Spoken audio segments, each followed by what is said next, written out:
Salut! Aujourd'hui je vous présente mon armée de chevaliers impériaux. Une armée qui m'a demandé plusieurs mois de travail, et qui m'a permis de replonger dans ce qui est probablement l'une de mes échelles de jeu préférées, épique.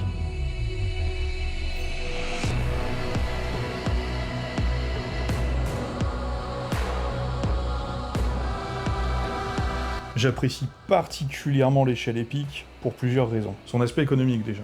Hormis les produits actuellement au catalogue de Games Workshop bien sûr, c'est un jeu qui est soutenu par des éditeurs tiers, des modèles d'impression 3D et une vaste gamme d'anciennes figurines officielles. Ensuite vient son aspect pratique. La plupart des joueurs d'Epic collectionnent et transportent des armées entières dans des boîtes à vis ou des petites mallettes à mousse qui peuvent facilement se ranger au-dessus d'un placard ou sous un sommier. Aussi, j'ai un attrait particulier pour le modélisme à cette échelle. La peinture est beaucoup plus facile que ce qu'on pourrait s'imaginer au premier abord. Le moindre socle ou le moindre véhicule pouvant être commencé et terminé durant la même courte session de peinture rend beaucoup plus accessible le sentiment d'accomplissement d'avoir terminé un modèle. J'ai aussi une sorte de plaisir régressif à bricoler et modéliser à l'instinct des éléments de soclage ou même des modèles entiers faits en scratch build à partir d'éléments de récup. Pas de plan, pas d'hésitation, à cette échelle, les imperfections n'existent pas. Ce que vous voyez là, ce sont des figurines que j'ai bricolées quand j'étais au collège. Que ce soit le monolithe Necron, la chimère, les Benblade ou même leur socle, tout est fabriqué en carton, papier,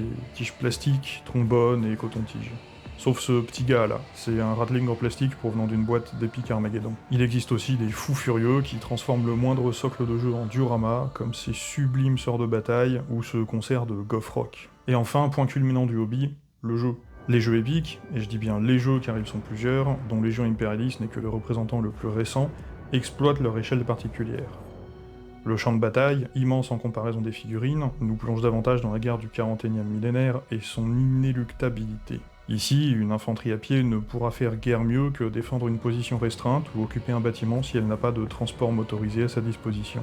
Les avions et les pièces d'artillerie peuvent pleinement exprimer leur atout, mais aussi, et surtout, on peut se permettre de déployer des unités spectaculaires, les super lourds, prétoriens et autres titans. Le genre d'unité qui, par essence, s'intègre mal sur une table de Warhammer 40 000, et qui est ici pleinement traité par les règles et intégré aux mécaniques profondes du jeu. D'ailleurs à ce sujet, j'ai une annonce importante à vous faire. On en reparle en fin de vidéo. J'ai oublié de sortir les boîtes. Si j'ai bien entendu quelques titans qui attendent sagement que l'on réveille leur esprit de la machine, c'est bien de leurs faux cousins dont on va parler maintenant, les chevaliers impériaux. Souvent présentés comme de simples mini-titans, ils représentent en réalité une caste, une tradition militaire et une force armée à part entière au sein de l'Imperium. Les chevaliers impériaux sont la fusion d'un pilote et d'une machine. Le pilote est généralement un noble issu d'un monde féodal, tandis que la machine, plusieurs fois millénaire, est désignée sous le nom de monture. A l'origine, ces machines n'étaient pas destinées à la guerre. Elles servaient à la colonisation de nouveaux mondes, à la construction, à la manutention ou encore à l'exploration de territoires sauvages. Mais au fil des âges, dans un impérium où tout finit tôt ou tard par devenir une arme, leur rôle a profondément changé.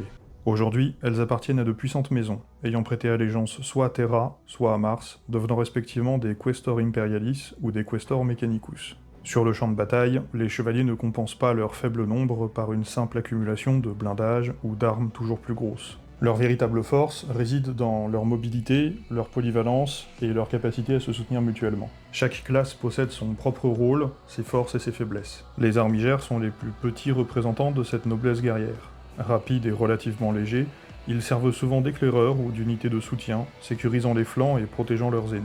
Viennent ensuite les Questoris, les chevaliers de ligne. Lorsqu'on les observe depuis les hauteurs d'une table épique, ils ressemblent parfois à de gros coléoptères bariolés. À l'échelle de leur univers pourtant, ce sont d'immenses machines de guerre qui dominent le champ de bataille et sèment la terreur partout où elles apparaissent. Les Cerastus sont plus spécialisés et plus élancés. Leur silhouette plus fine leur donne une allure presque chevaleresque, et aucun n'incarne mieux cet héritage que le Lancer, probablement l'un des modèles les plus emblématiques de toute la gamme. Les Dominus abandonnent quant à eux une partie de cette mobilité au profit d'un armement considérable. Ce sont de véritables plateformes de tir ambulantes, conçues pour écraser l'ennemi sous un déluge de feu. Enfin, les Acastus occupent une place à part.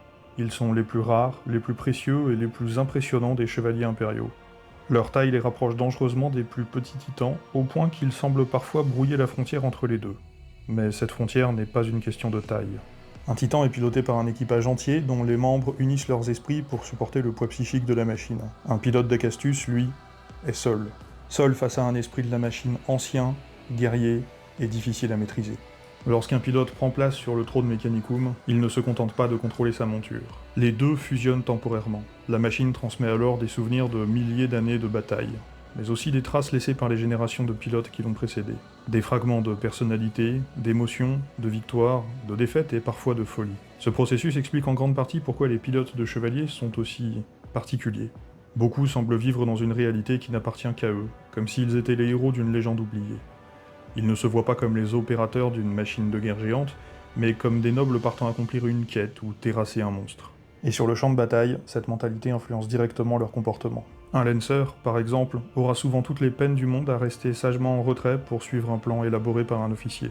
Son instinct le pousse plutôt à charger droit devant lui, lance abaissée, à la recherche d'un duel glorieux dont il pourra enrichir les chroniques de sa maison. C'est précisément ce mélange de grandeur, de folie, de tragédie et de ridicule qui provoque ma fascination pour les chevaliers impériaux. Ils sont à la fois des reliques technologiques, des nobles médiévaux, des héros de légende, et des malades mentaux qui pilotent des machines de guerre de plusieurs dizaines de tonnes. Avant de me tourner vers l'échelle épique, pour les raisons que j'ai mentionnées en début de vidéo, j'avais initialement prévu de monter cette armée à l'échelle 28 mm.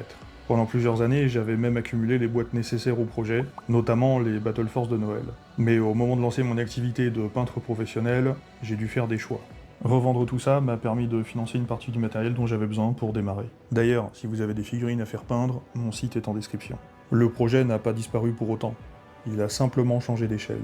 Et avec le recul, je pense que c'était la meilleure façon de lui donner vie. Je voulais leur donner une couleur pétante, loin des teintes sombres communes à l'univers, pour refléter leur panache. Et le vert faisait partie de mes pistes de réflexion.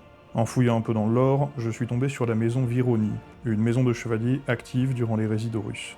La trahison de leurs alliés du Mechanicum, devenu le Mechanicum noir, ainsi que l'assassinat de leur baron ont profondément marqué leur histoire.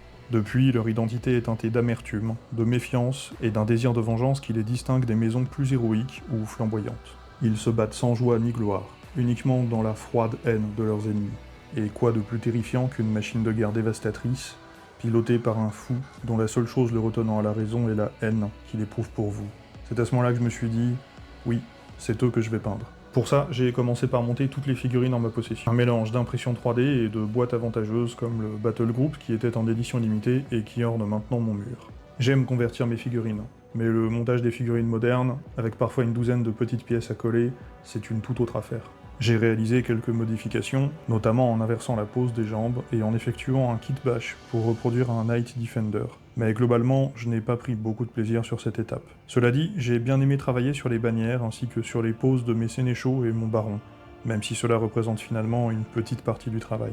J'ai peint les figurines par groupe de 2 ou 3 selon leur classe et leur équipement. Et une fois la peinture terminée, je les ai ornés de quelques motifs en freehand, ainsi que de centaines de minuscules décalcomanies aux couleurs de la maison Vironi. Au passage, un grand merci à tous ceux qui m'ont envoyé des décalcos.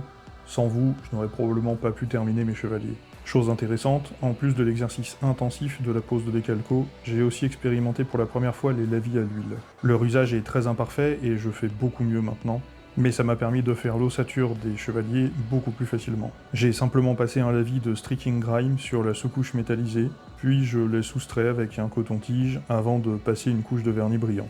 D'ailleurs, petit conseil, utilisez plutôt ces tampons de démaquillage, parce que les cotons-tiges laissent des fibres qu'il faut ensuite retirer avec une pince à épiler, ce qui est affreusement long et affreusement chiant.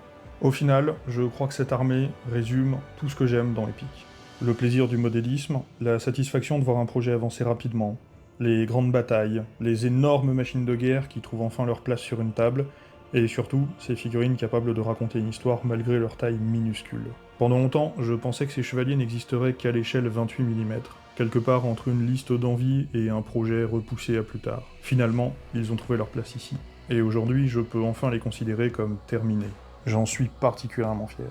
Et j'espère que cette présentation vous aura donné envie de découvrir Epic, ou pourquoi pas ressortir vos armées du placard. Et justement, puisqu'une armée n'est jamais plus belle que lorsqu'elle est sur une table de jeu, je vous avais parlé d'une annonce en début de vidéo. Si vous regardez cette vidéo le jour de sa sortie, sachez que demain, le samedi 20 juin donc, je recevrai l'ami Xurk, représentant de NetEpic Palladium, pour le lancement de la nouvelle édition du jeu. Nous prendrons le temps de discuter des nouveautés, de la philosophie derrière cette version, mais surtout nous jouerons une partie en direct avec 7 armées de chevaliers impériaux. Si vous avez des questions sur Epic en général, sur NetEpic en particulier, sur ces chevaliers fous, ou simplement envie de voir ces figurines autrement qu'en vitrine, je vous donne rendez-vous demain sur ma chaîne Twitch, les horaires se trouvent en commentaire épinglé. Sur que rentrant de son voyage au Japon la veille, la question des horaires est un point encore flou à l'heure où j'enregistre cette vidéo. Et si vous manquez le direct, pas d'inquiétude. La rediffusion sera disponible pendant quelques jours sur Twitch, avant d'être montée et publiée pour les tipeurs. À terme, vous pourrez quand même la voir sur ma chaîne secondaire. Si vous avez aimé cette vidéo et que vous souhaitez soutenir mon travail, vous pouvez rejoindre le Tipeee,